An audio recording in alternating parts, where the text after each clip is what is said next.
जबरदस्त, इतनी बढ़िया और इतनी उत्साह के साथ आपने जो ये विशाल रैली करी है, उसके लिए अखिल भारतीय जनवादी महिला समिति की केंद्रीय कमेटी की तरफ से बहुत बहुत क्रांतिकारी सलाम। महिला समिति पूरे देश के अंदर अलग अलग जगह पे इस तरह की बड़ी बड़ी रैलियां करके, कॉन्फ्रेंसेस, सम्मेलन करके महिलाओं के सवालों को समाज के सामने लाने की कोशिश कर रही है।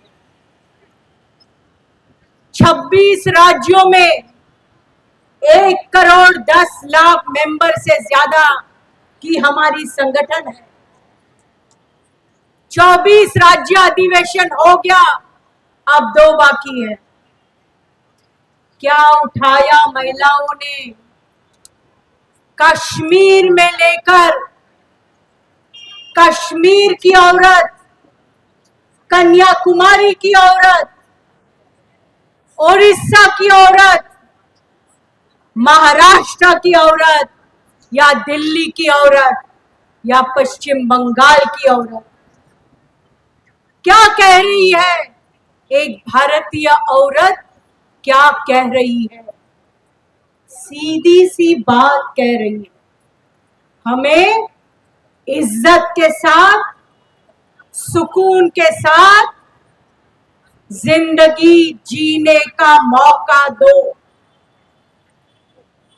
जिंदा रहने के लिए जो चीजें जरूरी है, वो चीजें आज 80-90% औरतों को नकारी जा रही है।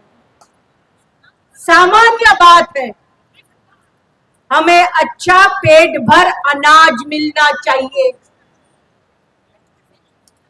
हमारी स्वास्थ्य की देखभाल करने के लिए सरकारी हॉस्पिटल में सुविधा होनी चाहिए। हमारे बच्चों की पढ़ाई लिखाई के लिए स्कूल और कॉलेज आप ठीक तरह से चलाइए। हमारे सर के ऊपर छत होना चाहिए। घर जरूरी होता है। हमारा ये जो आम इंसान की जो जरूरतें हैं, क्या हो रहा है उसके बारे में? दिल्ली की सरकार तो आज जो गद्दी पे बैठी है, बीजेपी आरएसएस की सरकार, ये सरकार तो सिर्फ 2 या 3 लोगों के लिए ही अपनी हुकूमत चला रही है। हर जगह पे आप देखिए तो अंबानी और अदानी का नाम आते रहता है, लेकिन ये सरकार जो नीतियों को अपना रही है, वो ही नीतियां अलग तरह से बंगाल में भी अपनाई जा रही है। तो फर्क क्या हुआ? आरएसएस बीजेपी की पॉलिसी और तृणमूल कांग्रेस सरकार की पॉलिसी, फर्क क्या हुआ? यहां पे भी सरकारी हॉस्पिटल बहुत बेकार तरह से चल रही है। यहाँ पे जो लड़ाई चल रही है औरतों की, उसके बारे में ममता बनर्जी बिल्कुल ध्यान देने के लिए तैयार नहीं। स्कूलों और कॉलेजों की क्या अवस्था हो गई? हर जगह पे भ्रष्टाचार, 2 नंबर का पैसा कमाने की जो पूरी साजिश यहां पे हो रही है, उससे आज बच्चों की जिंदगी खतरे में आ गई है। काम का कोई पता नहीं।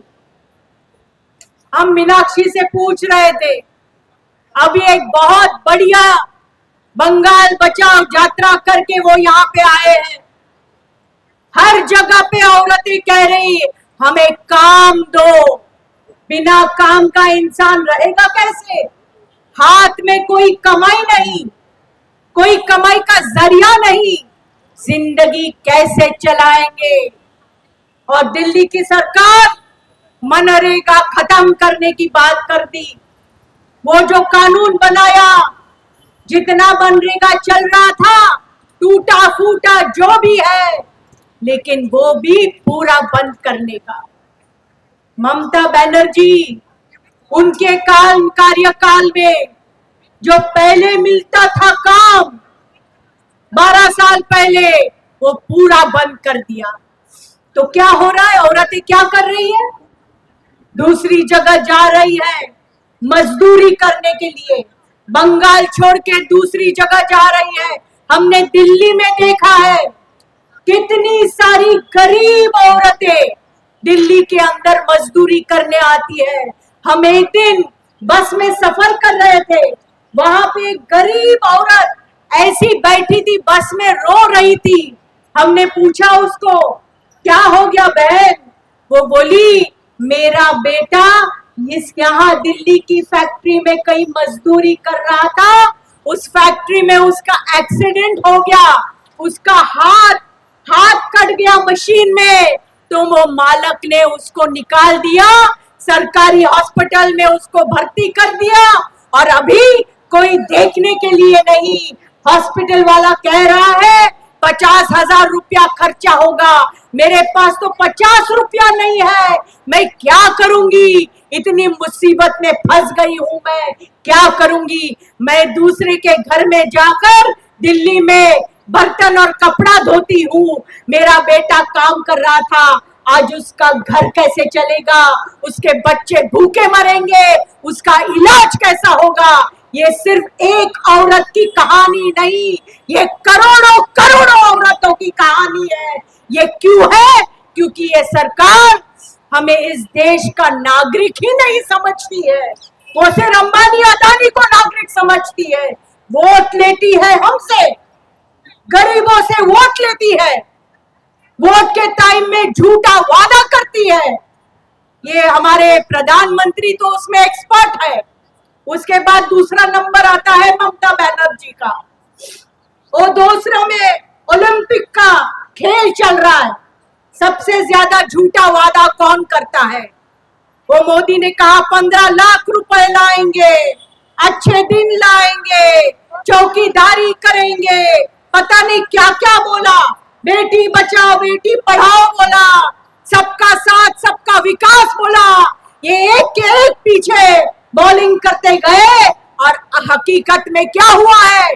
गरीबी बढ़ी है, मुसीबतें बढ़ी है, लाचारी बढ़ी है, लोगों के अंदर की जिंदगी एकदम खत्म करके रख दी। और यहाँ बंगाल में अभी काम नहीं, घर तो चलाना होगा, बच्चों को भूखा तो नहीं रख सकते हैं, तो कर्जा लेना पड़ता है। ये एमएफआई जो घूम रहे ना गली गली में, बस्ती बस्ती में, अखिल भारतीय जनवादी महिला समिति उनके खिलाफ बहुत बड़ा आवाज उठा रही है। कहां से आए ये एमएफआई? कौन बुलाया उनको? ये एमएफआई सरकार की तरफ से ये बड़े बड़े सेठ लोगों को मुनाफा कमाने का एक जरिया बनाया है। बैंकों में से 4% पे जो गरीबों को कर्जा मिलता था, वो बंद कर दिया। प्राधान्य क्रम सूची, प्रायोरिटी लिस्ट में से गरीबों को निकाल दिया, और ये एमएफआई वो लोग को बिठा दिया। और एमएफआई को वो कर्जा देते 7% इंटरेस्ट से। वो ही पैसा ये एमएफआई वाला हमारी गरीब बस्तियों में आता है, गांवों में आता है, उसके एजेंट दलाल लोग, और कहते औरत को तुम्हें कर्जा चाहिए 5,000 रुपया, 10,000 रुपया, और वो उसको तो चाहिए ही चाहिए पैसा। बिना पैसा वो जिंदा नहीं रह सकती है। बच्चे की फी भरनी है, बीमारी का लिए चाहिए, घर की छत टूट गई, बारिश का मौसम है, छत बनाना है, इस सब के लिए पैसा चाहिए। वो ले लेती पैसा, 7% से बैंकों से मिला हुआ कर्जा औरतों के बीच जाके 26%, 50%, 1 से 2% इंटरेस्ट पे वो ले रहे हैं। मतलब क्या? मतलब जो पैसे वाले हैं, बड़े बड़े लोग हैं, उनको गरीबों से और लूट करने का पूरा रास्ता ये रिजर्व बैंक ऑफ इंडिया और मोदी की सरकार ने कर दिया है। इसके खिलाफ आवाज उठाने की जरूरत है। क्यों यहां पे रोक नहीं है? क्या करती है ममता बनर्जी? क्यों आवाज नहीं उठा रहे? तमिलनाडु में तमिलनाडु की सरकार ने कानून बनाया कि कोई भी एमएफआई का दलाल, कोई भी एजेंट घरों में नहीं जाएगा। औरतों के साथ बदतमीजी करता है, गाली गलौज करता है, घर के अंदर से सामान उठा के लेके जाते हैं। ये क्या चल रहा है यहाँ पर? कोई कानून व्यवस्था है कि नहीं?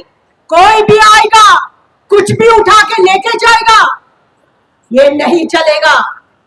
इसके लिए कानून बना तमिलनाडु में, कर्नाटका में आवाज उठी, कर्नाटका में कानून बना, आंध्र प्रदेश में औरतें आत्महत्या करने लगी, जैसे पश्चिम बंगाल में भी आत्महत्या हो रही है, तो वहां पे कानून बना। आंध्र प्रदेश में, आसाम में कानून बना है।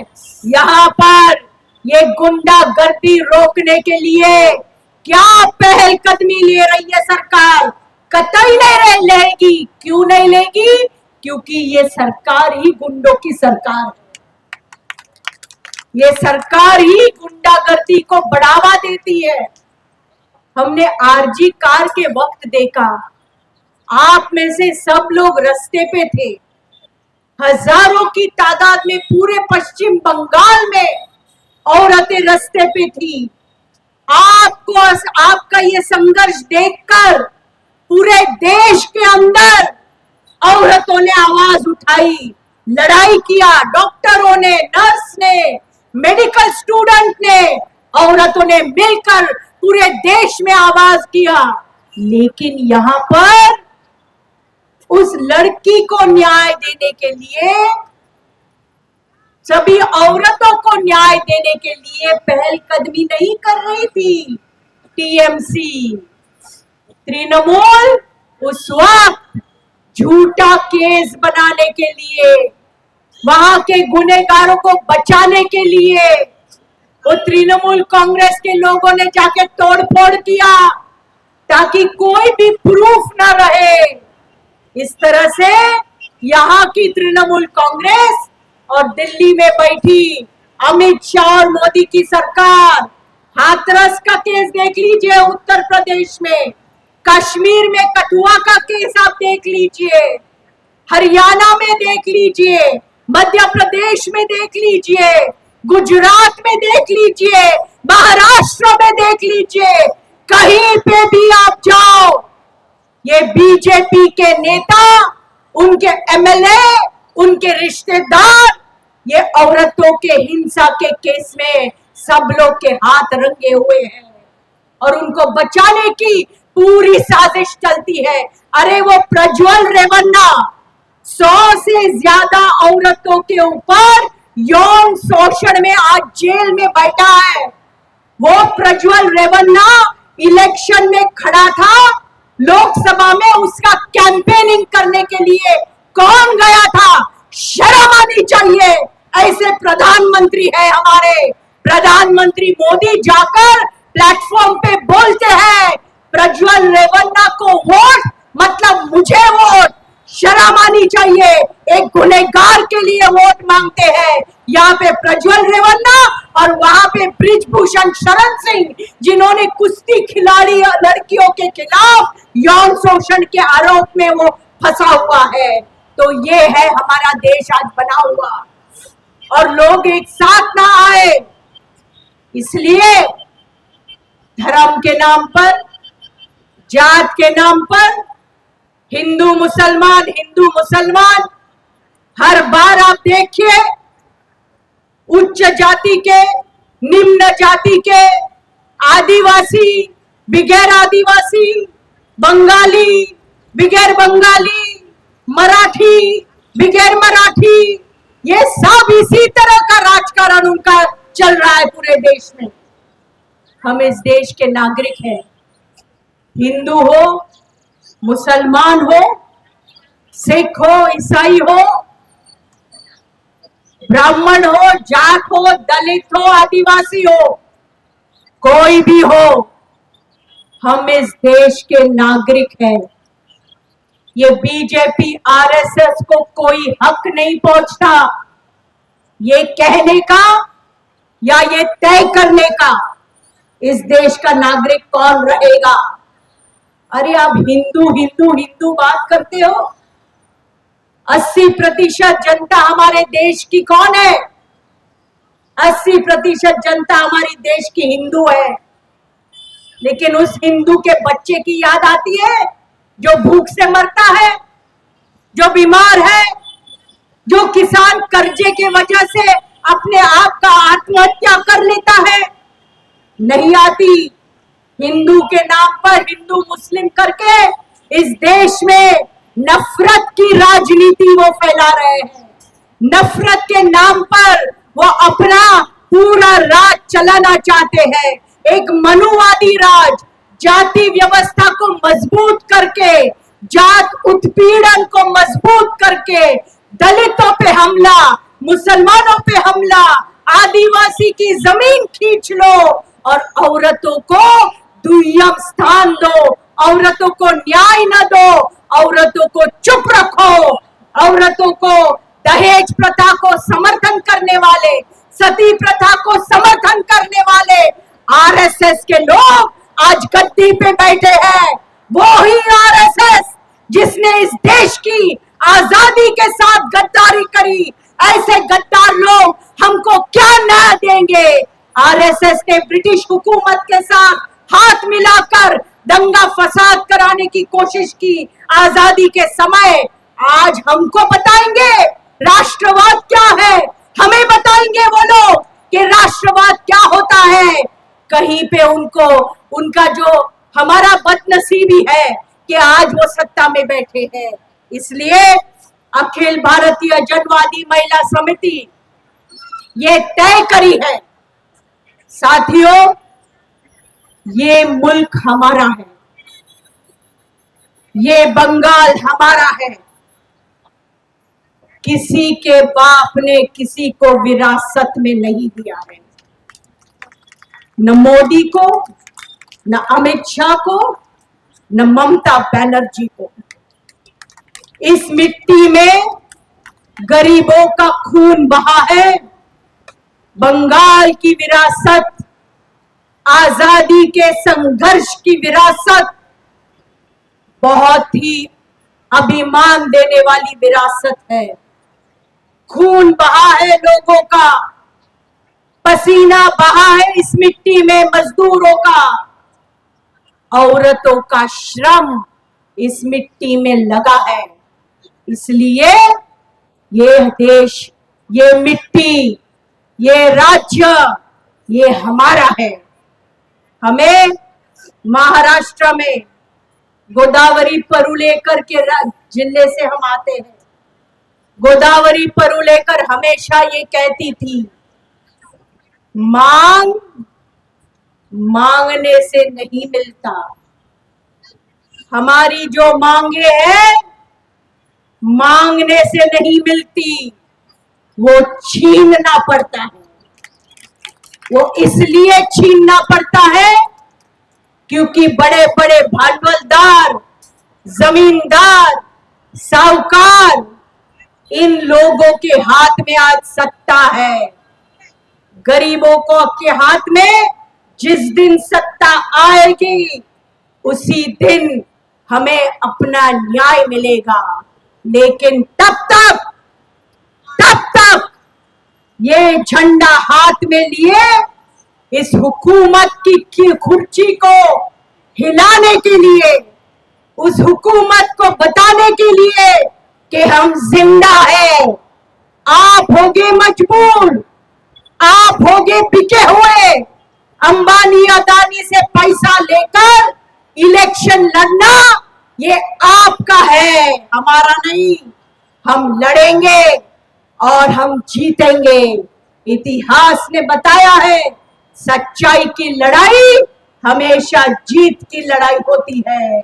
इसलिए अपनी जिंदगी को अपने हाथों में लो, अपनी जिंदगी को अपने हाथ में लेकर आगे बढ़ो। आगे के दिन हमारे होंगे, ये विश्वास के साथ बंगाल फिर से रास्ता दिखाएगा, फिर से ये झंडा लहराएगा और हम कहेंगे कि हम नए सपने देखने वाले हैं। तो वो एक कहावत है ना कि तू जिंदा है तो जिंदगी की जीत में यकीन कर। अगर कहीं है स्वर्ग तो उतार ला जमीन पर। बंगाल में अब फिर से बंगाल जो नरक बन गया है उसको स्वर्ग बनाने के लिए हम सब आगे आएंगे, लड़ेंगे और जीतेंगे। आपको बहुत कामयाबी मिले, इस शुभेच्छा के साथ मैं मेरी बात खत्म करती हूँ। इनकलाब जिंदाबाद। এই ভিডিওটিকে লাইক করুন, আপনার গুরুত্বপূর্ণ মতামত কমেন্টের মাধ্যমে আমাদের জানান এবং আমাদের চ্যানেলের ভিডিও সবার আগে দেখার জন্য ইউটিউবে গণশক্তিকে সাবস্ক্রাইব করুন, ফেসবুকে ফলো করুন এবং শেয়ার করুন আপনার পরিচিতদের মধ্যে। আমাদের চ্যানেলে আপলোড হওয়া ভিডিও নোটিফিকেশন পেতে বেল আইকনটি ক্লিক করতে ভুলবেন না।